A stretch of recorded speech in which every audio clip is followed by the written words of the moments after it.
드디어 대망의 순간이 왔습니다. 오늘은 아브라함의 생애에 기다리고 기다렸던 순간, 바로 이삭이 태어나는 순간에 대한 말씀입니다. 답답하던 순간들은 지나고 요즘 젊은이들 말로 사이다처럼 속이 뻥 뚫리는 순간이 왔어요.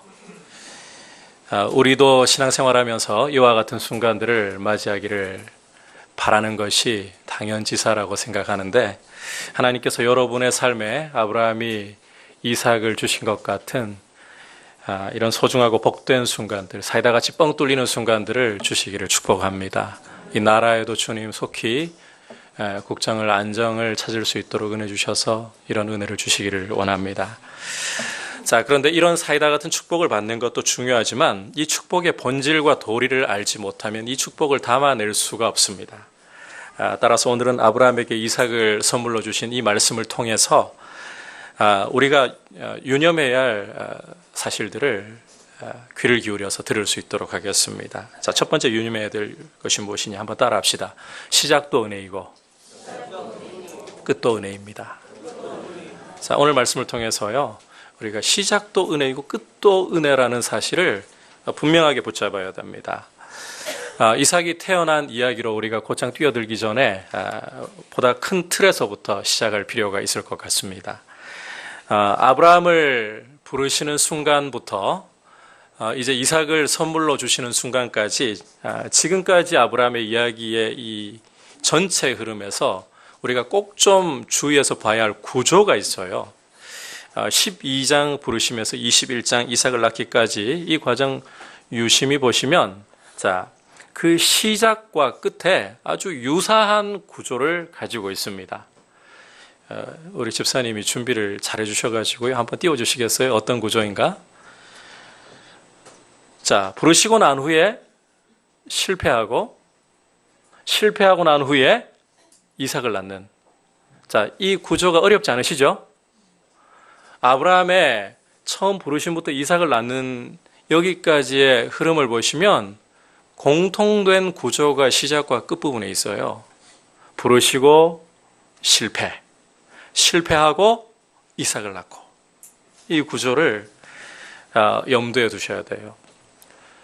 다시 말해서 시작과 끝에 실패가 있다는 말입니다. 자, 실제로 한번 확인을 해보도록 하시죠. 창세기 12장으로 돌아가서 보면 하나님의 부르심을 받은 후에 아브라함이 기근 때문에 애굽으로 내려가는 것을 볼 수 있습니다. 거기서 아내 사라를 내 여동생이라고, 누이라고 속였다가 바로에게 사라를 내어주어야 하는 실패를 맛봤었죠. 자, 그리고 이제 오늘 말씀 바로 앞에 창세기 20장에서 아브라함이 그랄 땅에 거류하는 중에 이 참 옛 습관을 버리기 어려운 것 같아요. 또다시 자기 아내 사라를 누이라고 부르죠. 그러다가 과거와 똑같이 아내를 아비멜렉에게 내어주는 이와 같은 실패를 맛보고 있어요. 처음 아브라함을 부르시고 난 후에 일어난 일과 이제 하나님의 약속대로 이삭을 낳기 바로 전에 일어난 일이 거의 판박이입니다. 처음 믿기 시작할 때나 신앙이 성장하고 성숙할 무렵에나 거의 판박이 같은 실패가 반복되고 있다는 거예요. 그리고 여기에 한 가지만 좀 더 주목할 대목이 있다면, 이 실패를 딛고 아브라함이 일어설 수 있는 것이, 그 이유가 전적으로 하나님의 개입하심으로, 하나님의 은혜로 이루어진다. 이걸 여러분 유념하셔야 돼요. 자, 이와 같은 구조를 통해 가지고 성경 기자가 우리에게 보여주려고 하는 중요한 사실이 무엇이냐? 다시 한번 따라 합시다. 시작도 은혜이고 과정도 은혜이고 끝도 은혜입니다. 여러분, 전적으로 우리의 믿음의 출발부터 시작해서 우리 신앙의 정점에 이르러 우리 신앙이 마무리될 때까지 오직 하나님의 은혜만이 지배하는 삶이 우리의 삶이 되어야 한다는 거예요. 그 은혜 없이는 우리가 한순간도 설 수가 없습니다. 자, 그렇다면 신앙생활의 시작은 은혜로 잘 출발을 했는데 흘러갈수록 우리의 신앙이 점점 육체의 자랑으로 가는 일이 없어야 되겠죠. 여러분, 모든 것이 은혜라고 한다면 시간이 흘러갈수록, 신앙생활을 할수록 주님을 더 사랑하고 주님을 더 자랑하고 오직 주님만을 높이는 이런 열매가 우리 삶에 맺어져야 되지 않겠습니까? 당연한 일이겠죠? 그게 바로 시작도 은혜, 끝도 은혜라는 그런 모습을 보여주는 일입니다. 그런데 우리가 시작은 은혜로 잘했는데 시간이 흘러갈수록, 우리가 처음 예수 믿을 때는 보면요, 은혜 때문에 그 은혜의 마음이 사로잡혀서 말씀을 들을 때에도 눈물이 나고, 기도를 해도 눈물이 나고, 무슨 일을 해도 주님 생각만 나면 눈물이 나고. 그런데 3년, 5년이 흘러가고 난 후에 우리의 모습을 돌아볼 때 자꾸 우리 자신이 올라오고 있는 이런 모습들이 나타나는 경우가 많은 것 같아요. 남들과 비교해가지고 그래도 인생의 성공이라고 하는 것을 거머쥐었다고 생각할 때에는 내 자랑이 올라오고, 반대로 삶이 참 여러 가지 어려운 환경들에 우겨쌈을 당해가지고 쥐어짜이는 것 같은 이런 생활 속에 있을 때는 우리의 염려와 근심과 탄식이 먼저 올라오고, 처음에는 주님이 보였는데 시간이 흘러갈수록 주님이 보이지 않고 내가 중심이 되어 자꾸 보인다. 여러분, 이것은 은혜로 시작을 했는데 갈수록 은혜가 아니라 육체로 자꾸 바뀌어가는 모습이 아닐 수가 없습니다. 이와 같은 것을 성도는 경계를 해야 돼요. 그래서 시작이 은혜라면 끝도 은혜가 되어야 합니다. 우리의 삶에 예수 그리스도로 출발했다면 우리의 삶의 모든 순간에, 그리고 마지막에 이를 때에도 오직 예수 그리스도만이 자랑이 될 수 있도록 은혜로 시작해서 은혜로 주님 앞에 마무리를 할 수 있는 귀한 복을 구하시기를 축복합니다. 그리고 우리가 또 한 가지 염두에 둬야 할 것은, 이렇게 은혜에서 은혜로 이어지는 삶의 과정 속에서 실패가 배제되어 있다고 생각하시면 안 돼요. 이 땅에서 성도의 삶은 완전주의가 아닙니다. 아브라함에게서 보듯이 처음에 부르심을 받고 난 후에는 믿음이 어리니까 실패할 수 있었다, 이해가 되잖아요. 그런데 이삭을 받기 바로 전에 신앙이 상당히 성숙해가지고 그릇이 거의 만들어졌다는 거잖아요. 그런데 아브라함 어떻게 했습니까? 똑같이 실패했죠. 이 은혜에서 은혜에 이르는 이 과정에 실패가 없다라고 하시면 안 돼요. 나는 믿음으로 서서 넘어지지 않고 끝까지 한 번의 실패도 없이 완주할 수 있을 까 천만에요. 그것은 이상이에요. 하지만 여러분, 실패가 따른다고 해서 이 실패로 좌절하고 낭망하면 안 됩니다. 오히려 이 은혜에서 은혜로 이어지는 삶 속의 실패를 여러분이 어떻게 사용하셔야 되느냐. 이것 때문에 내가 어떠한 사람인지 주님 없이는 한순간도 설 수 없다는 이 사실을 더욱더 깊이 깨닫는 순간으로 삼고, 더 겸손하게, 더 철저하게 주님을 의지하는 기회로 삼고 일어날 수 있기를 축복합니다. 이것이 은혜에서 은혜로 이어지는 삶의 중요한 모습이라는 거예요. 여러분, 다시 한번 부탁드리지만 은혜로 시작해서 시간이 흐를수록 육체로 흘러가게 하지 마십시오. 따라합시다. 은혜에서 은혜로. 예, 그래서 하나님 없이는 한순간도 살 수 없습니다. 내 삶에 참된 힘과 내 삶에 참된 반석, 내 삶의 진정한 보호자는 오직 주님밖에 없습니다. 이 고백이 날이 갈수록 우리의 진실한 고백으로 더욱더 자라가기를 주의 이름으로 축복합니다. 자, 이제 두 번째, 그렇다면 이 은혜의 표현에 대해서 우리가 좀 더 구체적으로 봐야 돼요.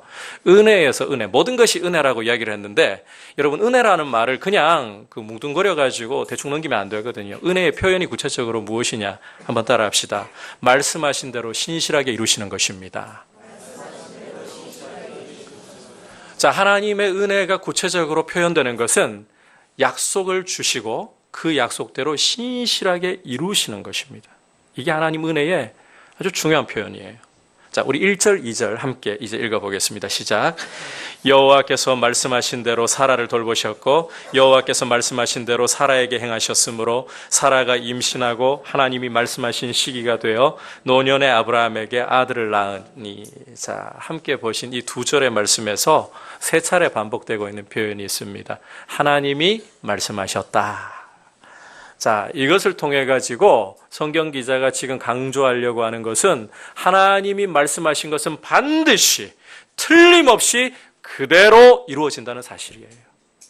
여러분, 여기에 상황과 환경은 전혀 문제가 되지 않습니다. 5절에서 7절 같이 읽어보도록 할까요? 시작.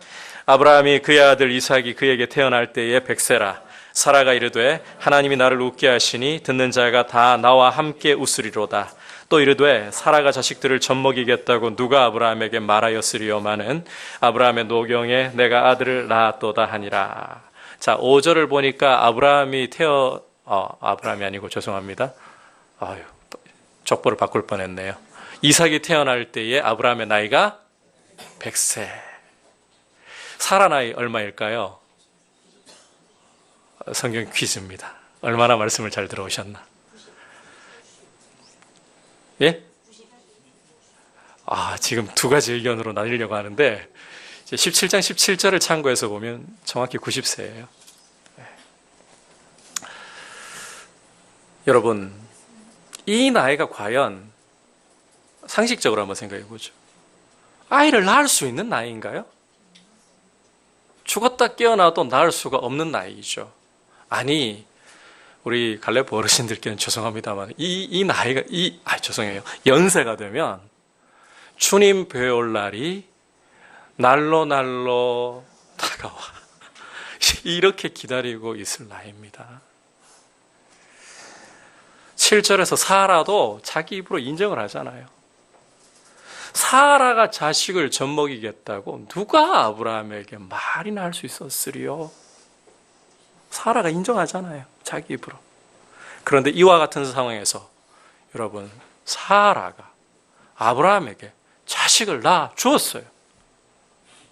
평생 자식을 낳을 수 없다는 이 슬픔을 안고 있던 사라였고 자식으로 인한 웃음을 상상조차 할 수가 없었습니다. 그런데 하나님이 말씀하신 대로 이루셔서 하나님이 나를 웃게 하시니 여러분, 하나님이 웃음을 사라에게 주고 계십니다. 불가능을 가능으로 바꿔버리셨어요.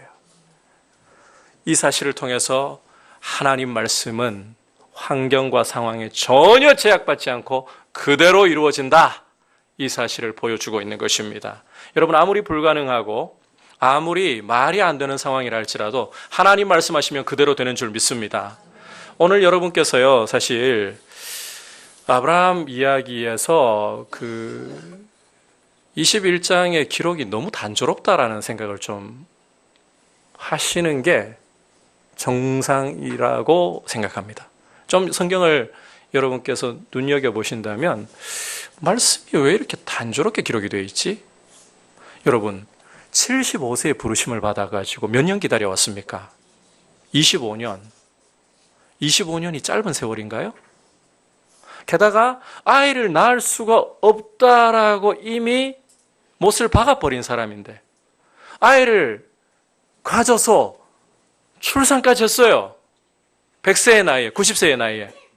그런데 성경 기록이 너무 단조롭지 않나요? 성경을 연구하는 저는 제가 말씀 준비하면서 좀 당황스러웠어요. 좀 드라마틱하게 묘사가 돼야 설교할 맛이 나는데 이건 그냥 여호와께서 말씀하신 대로 낳아주었다. 끝! 근데 여러분, 이걸 통해서 보여주려고 하는 굉장히 중요한 성경 기자의 의도가 있어요. 하나님 말씀이 이루어지는 거 당연한 거 아니냐? 너무 당연한 거 아니냐? 100세의 나이? 전혀 걸림이 되지 않아. 여러분, 하나님의 말씀은 아무리 우리를 둘러싸고 있는 환경이 우리를 절망하게 만드는 것이라 할지라도 우리 앞에 놓여있는 현실의 벽이 아무리 견고하고 높다 할지라도 그것을 비웃어버리고 이루어지는 줄 믿습니다. 왜냐하면 이 모든 우리 앞에 펼쳐져 있는 세상과 모든 일들은 잘나봐야 하나님 말씀이 만들어낸 결과물에 지나지 않기 때문이에요. 따라서 여러분 앞에 지금 감당할 수 없는 높은 견고한 벽이 막아서고 있습니까? 여러분의 삶을 여러분이 어찌할 줄 모르는 절망이 감싸서 여러분을 빠져나오지 못하도록 포위해버리고 있습니까? 이렇게 선포하십시오. 하나님의 말씀이 실체이고 너희는 결과물에 지나지 않아. 그래서 하나님의 말씀이 이 모든 상황 속에서도 반드시 그대로 이루어지고 승리하는 줄을 믿으시기를 바랍니다. 그래서 오늘 말씀 묘사가요, 이삭이 태어났는데 이렇게 극적이고 좀 드라마틱한 게 없고 그냥 좀 단조로운 거예요. 자, 그렇다면 이제 이 사실을 우리가 보면서 질문을 하나 좀 던져볼 필요가 있어요. 성도에게 진정한 축복이 무엇일까? 하나님 말씀이 주어지고 그 말씀대로 이루어지는 것. 이게 은혜의 표현이거든요. 이게 지금 성경 기자가 굉장히 강조하려고 하는 것이라면 이 은혜의 표현이 나타난다면 성도에게 진정한 축복이 무엇인가? 약속의 말씀을 붙들고 그 약속에 찰거머리처럼 달라붙어 가지고 약속과 함께 가는 거 아니겠어요? 맞죠? 따라서 시편 기자는 복 있는 사람을 이렇게 노래하고 있는 거예요. 이 말씀은 여러분 꼭 다 외우시면 좋겠어요. 같이 읽어보겠습니다. 시작. 오직 여호와의 율법을 즐거워하여 그의 율법을 주야로 묵상하는도다. 자, 복 있는 사람은 돈이 많은 사람이나 권력을 손에 거머쥐고 있는 사람이나 명예를 세상에 최고의 명예를 얻은 사람이라고 말하지 않습니다. 오직 여호와의 율법을 즐거워하여 그 율법을 주야로 묵상하는 자로다. 여러분, 우리 대한민국 현실이 지금 이것을 분명하게 증명하고 있지 않습니까? 최고의 권력이 부패로 흔들리고 있습니다. 그 권력을 움켜쥐고 흔들면 돈을 손에 쥔다고 그렇게 착각하고 살아왔습니다. 다 흔들리고 있지 않습니까? 목사님 말씀처럼 현실이 안 돌아가는 경우도 있어요. 권력을 쥐고 죽는 날까지 가는 사람 있습니다. 돈을 거머쥐고 명예를 거머쥐고 죽는 날까지 배부르고 등 따시게 살다가 가는 사람 있습니다. 그게 축복 아닌가요? 여러분, 죽음 앞에서 그러면 그 권력은 무엇입니까? 그 돈은 무엇입니까?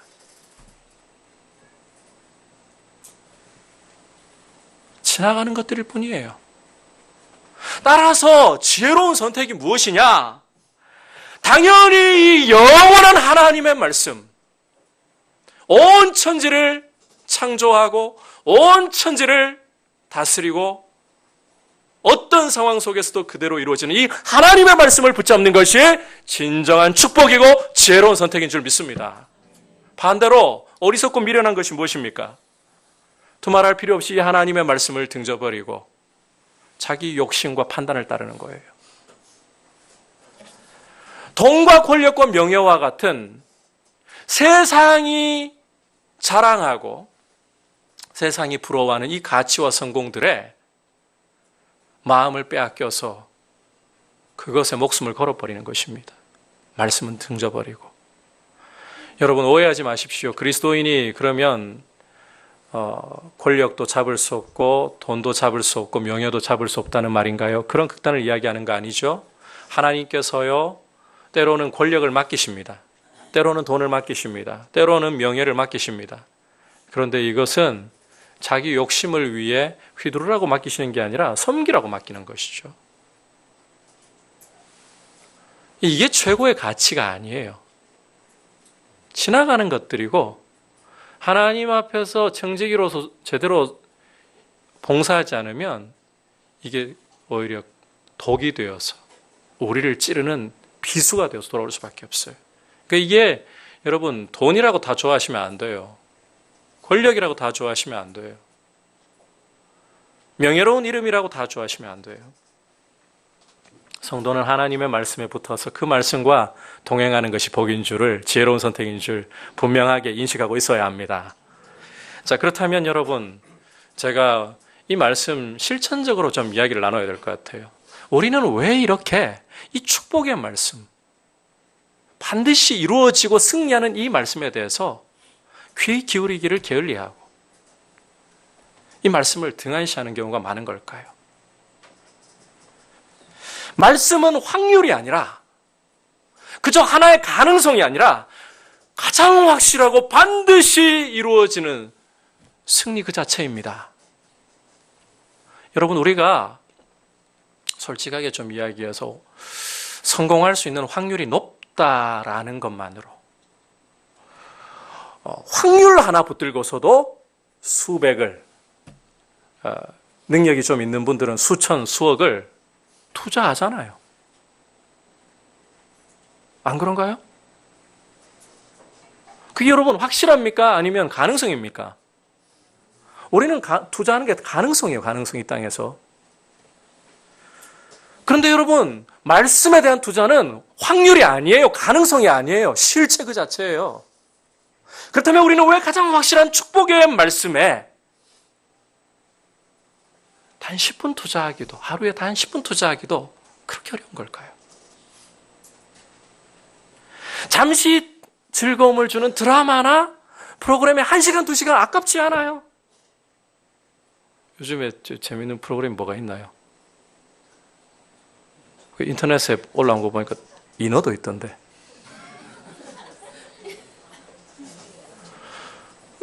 보세요. 이런 이야기만 나와도 지금 웃음이 나오고 즐거워지고 화기애애해지잖아요.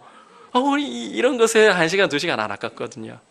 우리에게 참 생명을 주는, 우리의 삶을 참으로 견고하게 세워줄 이 생명의 말씀에는 왜 10분 드리는 게 이렇게 힘든 걸까요? 물론 여러분, 죄성이라는 말로 설명을 할 수가 있어요. 맞아요. 죄성 때문에. 그런데 죄성으로 핑계를 하면 안 돼요. 왜냐하면 우리에게 성령을 주셨고 우리에게 보좌 앞으로 그리스도의 그 완전하신 의를 힘입어서 나아갈 때 히브리서 4장에서 우리에게 분명하게 보여주는 사실이 있습니다. 긍휼과 때를 따라 돕는 은혜를 주신다. 못하는 게 아니에요. 그러니까 우리 못한다고 하지 맙시다. 솔직히 안 한다고 해야 되는 거예요. 그죠? 너무 전곡을 찔러서 아프시더라도 할 수 없어요. 맞는 건데 뭐.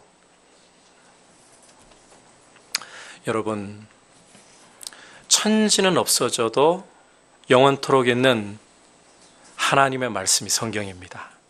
그리고 이 성경 안에 있는 모든 말씀이 반드시 그대로 이루어지는 줄 믿습니다. 따라서 여러분, 이 말씀을 굳게 잡는 것이 복이에요. 여러분, 하나님의 말씀이 이렇게 주어지고 이 말씀대로 이루어지는 것이 하나님의 은혜의 구체적인 표현이다 하는 사실을 꼭 기억하시기를 바랍니다. 자, 그리고 하나님의 이 약속은 어떠한 인간의 연약함과 실패에도 불구하고 반드시 승리합니다. 하나님이 당신의 크신 사랑을 따라서, 그 신실하심을 따라서 반드시 말씀대로 이루어 가시기 때문이에요. 여러분, 이와 같은 은혜의 표현이 절정으로 나타난 곳이 인간의 역사 가운데 하나 있습니다. 어디일까요?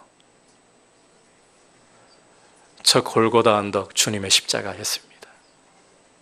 에덴 동산에서부터, 여러분, 우리 인생이 저 마귀의 유혹을 받아 선악을 알게 하는 나무 열매를 따먹으며 하나님을 왕으로서 거부하고 내가 내 인생의 왕이 되겠다라고 자기 주장을 한 이후로 하나님께서는 인간을 심판해버리지 않으시고 장차 여자의 후손에서 뱀의 머리를 박살내고 구원을 베풀어줄, 원수를 갚아줄 메시아를 주실 것이다. 여러분, 그 이후에 에덴 동산 밖에서의 인간의 삶을 보면 인간은 번성할수록 죄밖에 안 지어요. 그래서 노아 홍수가 오는 거예요. 홍수 후에 사람이 또 번성하니까 이제는 다시는 물로 멸하지 않겠다. 또 어떤 짓을 저질렀습니까? 안 멸하시는 대신에 이게 번성하니까 이게 잘 가면 좋은데 그게 아니라 또 함께 모여가지고 바벨탑 쌓고, 그래서 아브라함 불러내신 거잖아요. 근데 여러분, 이 아브라함을 통해 가지고 또 하나님의 백성을 번성하게 하시는데 과연 잘 갔나요? 돌아서면 반역, 돌아서면 실패. 근데 여러분, 이런 인간의 실패에도 불구하고 하나님의 약속은 무너지지 않고 마침내 정하신 때에 예수 그리스도를 이 땅에 보내시고 예수 그리스도께서 우리의 죄와 허물을 짊어지시고 십자가에 대신 피 흘려 주셨습니다. 그리고 마침내 당신의 백성을 죄로부터 건져내셨습니다. 이제는 이 예수 그리스도를 회개하고 믿는 자에게 차별이 없어요, 여러분. 제가 기독교에 대해서, 우리 믿음에 대해서 독단적이라고 하시는 분들에게 이게 논리적으로 증명한다고 굴복하는 건 아니기 때문에 구태여 다 그렇게 하지는 않습니다만 필요할 때는 한 번씩 이런 이야기를 해요. 솔직히 여러분, 뭐가 더 독단입니까? 길이 하나밖에 없다는 게 독단인가요? 한번 이야기해 볼게요. 제가 잘 많이는 모르지만 적어도 이 정도는 이야기할 수 있을 것 같아요. 천주교 인기가 많잖아요. 사회운동에 앞장서고 또 여러모로 보면 좋은 이미지 메이킹을 하고, 천주교 여러분 그 림보라고 소위 연옥이라고 아시죠? 예. 천당과 지옥이 있는데 그 중간에 그 연옥이 있다고 하잖아요. 그래서 이 연옥에 빠져 있는 사람들은 그 밑에서 소위 면죄부, 중세에 그런 일이 벌어졌잖아요. 면죄부를 구입해서 이 사람을 대해서 돈을 치러주면 어디로? 천당으로. 또 누군가 대신 공덕을 쌓아주면 또 천당으로. 성경 어디에 그런 말이 있던가요? 성경에서 나왔다 그러는데, 자, 그러면 이거 가지고 한번 이야기해 볼게요. 여러분, 이렇게 구원 얻는 거라면 구원 얻는 사람은 많습니까, 적습니까?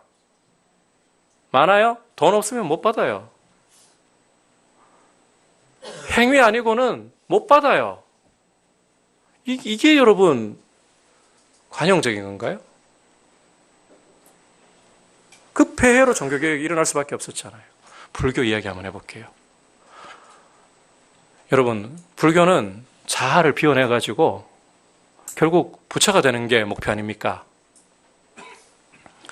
세상에, 아니, 할 수 있다, 뭐, 한번 가정을 해보고, 안 되지만, 할 수 있다고 가정해보고, 욕심 다 비워내가지고, 진짜 무아지경에 이를 수 있는, 부처가 될 수 있는 사람 몇 명이나 있을까요?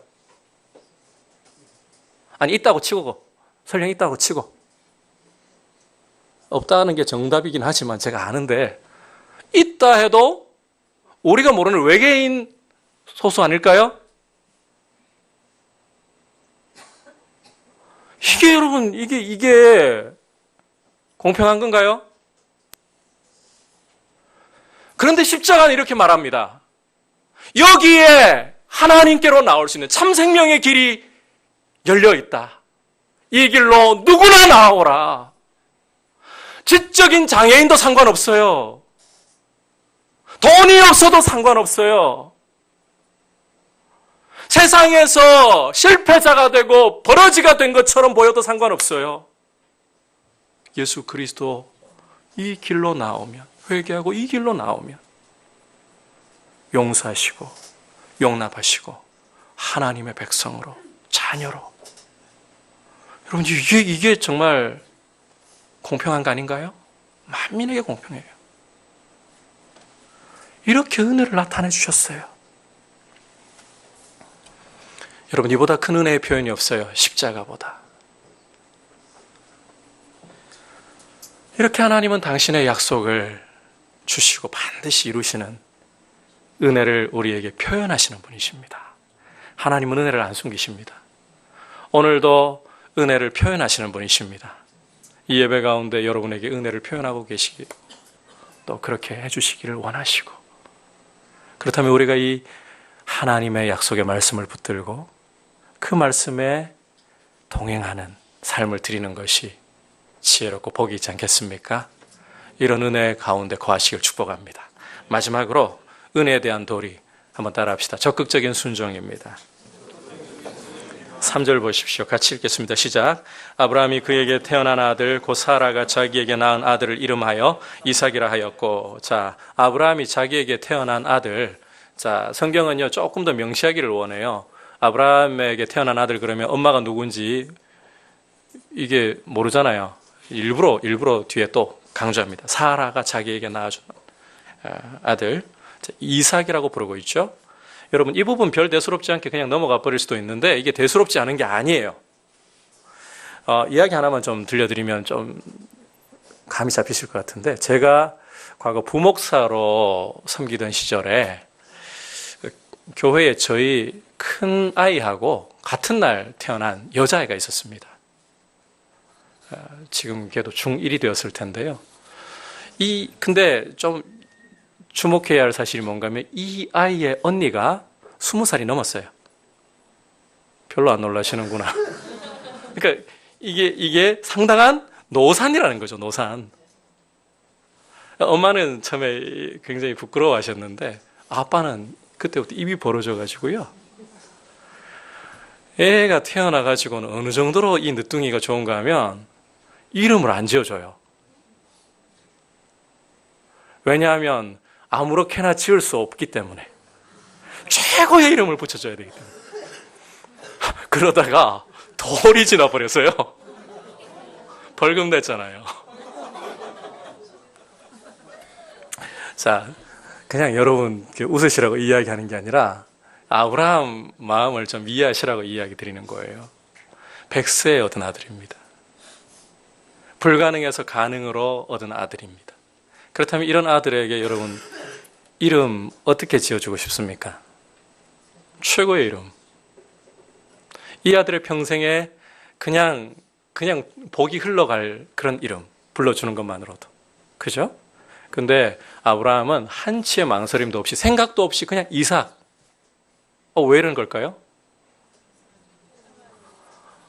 예, 너무 쉽게 이야기하시는데 하나님이 그렇게 하라고 하셨으니까.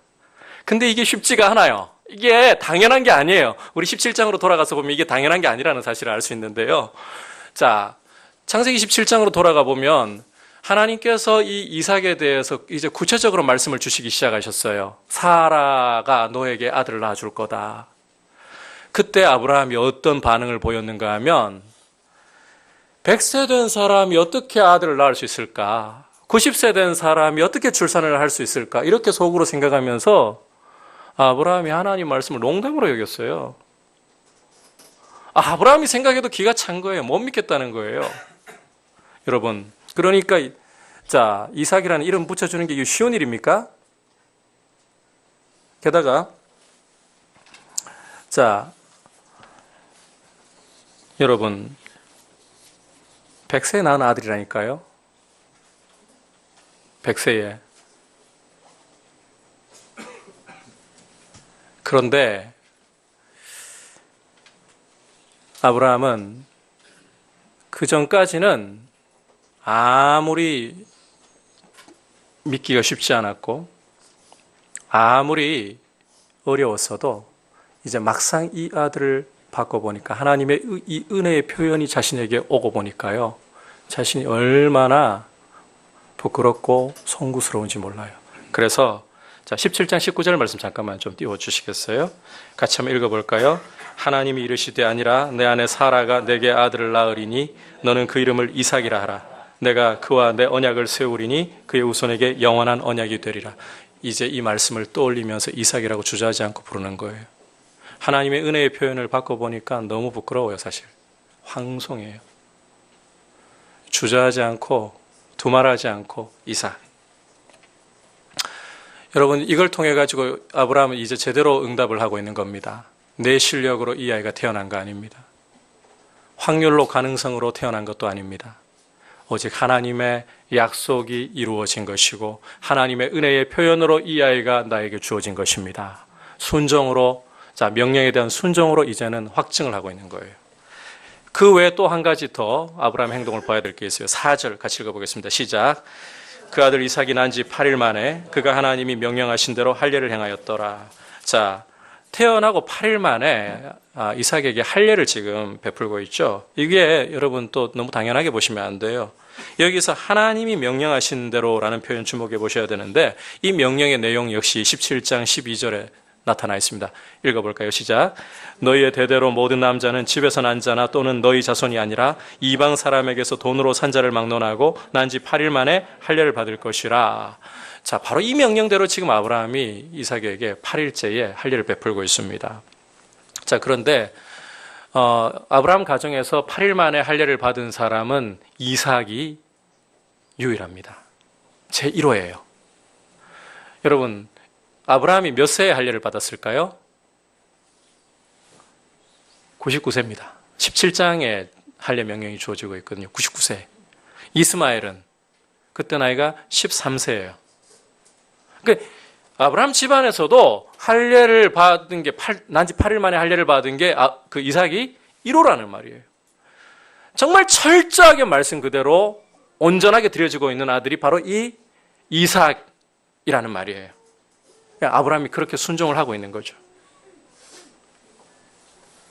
여러분, 아브라함을 통해 가지고 우리가 은혜의 표현에 대한 도리를 분명하게 인식해야 됩니다. 너무 당연한 것 같지만 당연하더라도 이 사실을 우리가 분명하게 인식을 해야 됩니다. 하나님 은혜의 표현에 대해서 우리의 도리는 그 은혜에 대한 감사와 사랑의 순종인 줄 믿습니다. 여러분, 하나님 은혜를 정말 알고 계십니까? 그렇다면 어떤 경우라도 자신의 독생자를 아끼지 않고 내어주신 그 하나님의 사랑, 아들을 십자가에 죽이시면서 우리를 죄와 사망 권세로부터 해방하시고 하나님의 진노로부터 건져내신 이 하나님의 사랑을 여러분은 놓치지 않고 있습니까? 여러분, 아브라함은 이삭을 주신 것 때문에라도 자신의 불신에서 돌이켜가지고 이름 주저없이 이삭이라고 부르고 난지 8일 만에 할례를 행하면서 순종으로 하나님께 자신의 도리를 보여드렸습니다. 여러분, 누가 더 귀합니까? 이삭이 더 귀합니까? 독생자 예수 그리스도께서 더 귀하십니까? 우리 이 계산을 하고 살아야 돼요. 당연히 그리스도께서 비교할 수 없이 귀하시죠. 그런데 여러분, 이삭을 받고도 아브라함이 자신의 생각과 자신의 기쁜 감정을 따라서 이삭을 이삭이라 자기 마음대로 부르지 않고 이삭이라고 부르고 할례를 8일 만에 행함으로 이 아이를 하나님께 은혜라고, 하나님의 은혜의 표현이라고 고백하고 있다면, 독생자를 우리가 선물로 받았다면 우리는 어떻게 하나님께 그 은혜의 표현 앞에 도리를 행해야 할까요? 여러분, 순종이 답이에요. 이 순종을 위해서 기본기 3가지만 오늘 강조하고 이제 말씀을 마무리합니다. 첫 번째, 순종에 대한 기본으로 여러분 어떤 경우라도 한번 따라 합시다. 예배를 존중해야 합니다. 여러분, 순종에 대한 가장 기본의 첫 번째는 예배에 대한 존중입니다. 하나님을 정말 사랑하고 하나님을 귀하게 여기신다면 하나님이 임재하셔서 함께 하시고 은혜를 주시는 이 예배의 자리를 여러분이 삶에서 최고의 우선순위로 두어야 되는 거예요. 여기에 다른 변명은 없습니다. 때로 여러분께서 일이 있어서 타 지역을 가실 때도 있습니다. 그럴 때라도 먼저 예배 드리는 장소를 찾아서 거기서 예배로 하나님 앞에 여러분의 시간을 드려야 돼요. 여러분, 우리가 예배 드리는 태도를 보면 하나님께 대한 태도가 나옵니다. 예배를 가볍게 여긴다면 우리는 하나님을 공기처럼 가볍게 여깁니다. 예배를 가장 귀하게 여기고 존중하십시오. 이것이 순종에 대한 기본의 첫걸음입니다. 두 번째는 공동체입니다. 공동체. 여러분, 함께 하늘의 부르심을 입은 이 거룩한 교회라는 공동체를 소중하게 여기십시오. 이제 연말 연시가 다가오고 있습니다. 직장에서 회식도 많으실 거고요. 동창 모임도 있으실 거고요.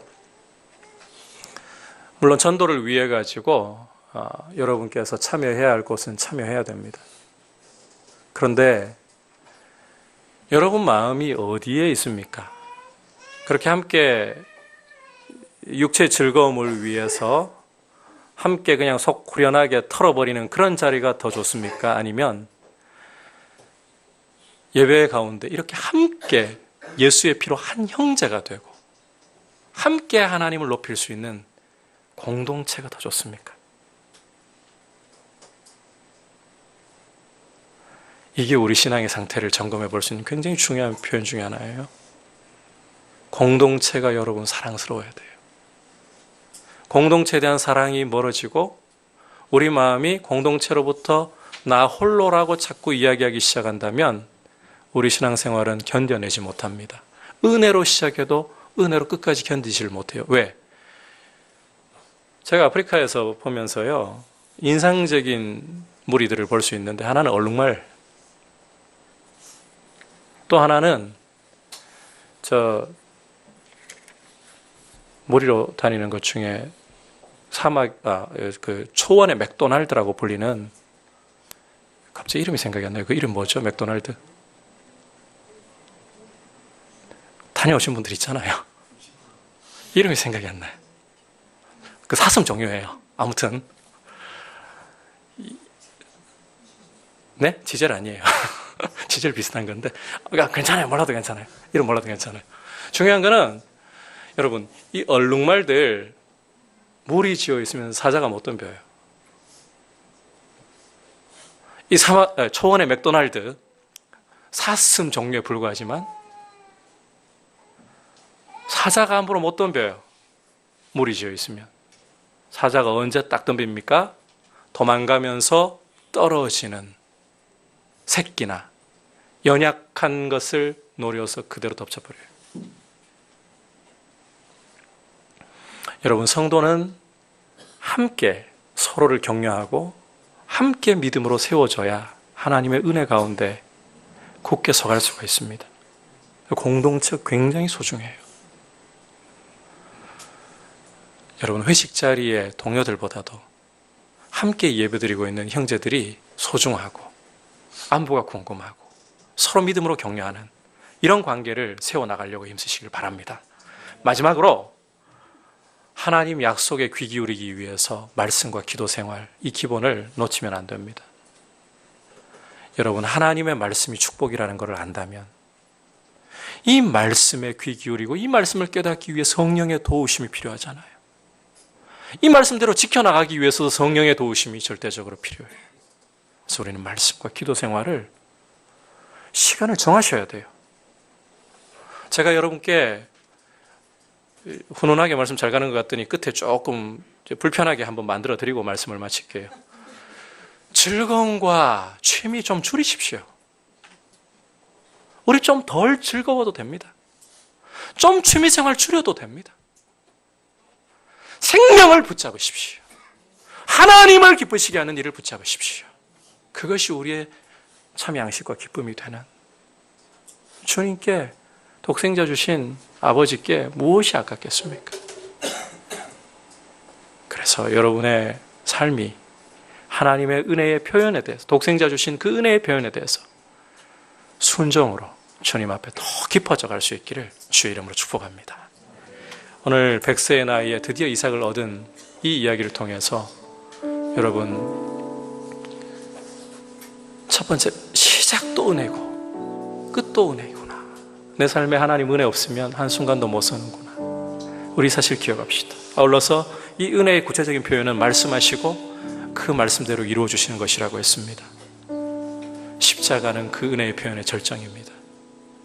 이 은혜 앞에 이제는 아브라함처럼 다른 이름 얼마든지 생각할 수 있지만 하나님 말씀하시니까 이삭. 여러분, 8일째 되는 애한테 할례 베푸는 거 보통 일입니까? 고대에 마취가 있습니까? 소독된 제대로 된 칼이 있습니까? 그러나 자르라면 자르시는 거예요. 순종으로 우리가 주님 앞에 더욱더 깊은 은혜의 자리로 나갈 수 있길 축복합니다. 우리 주님 앞에 우리 믿음의 고백으로, 사랑의 고백으로 드립시다. 오직 주의 사랑에 매여, 오직 주의 사랑에 매여 내 영 기뻐 노래합니다.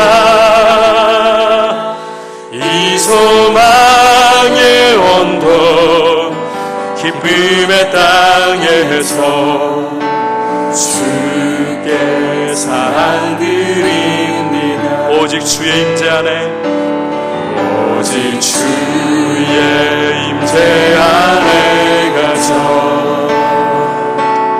내 영 기뻐 찬양합니다. 이 소명의 언덕 거룩한 땅에서 주